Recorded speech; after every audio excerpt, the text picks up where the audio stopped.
la concentración de hoy es básicamente, siendo el primer día donde el presunto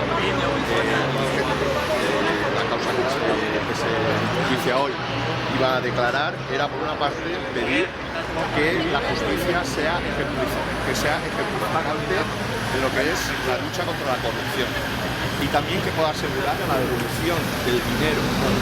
que se ha desviado de los fondos de cooperación para proyectos de cooperación. Creemos que hay que defender la dignidad de las ONGs de desarrollo que hemos trabajado, miles y miles de personas voluntarias, miles y miles de personas que hacen muchas aportaciones a la causa de la solidaridad.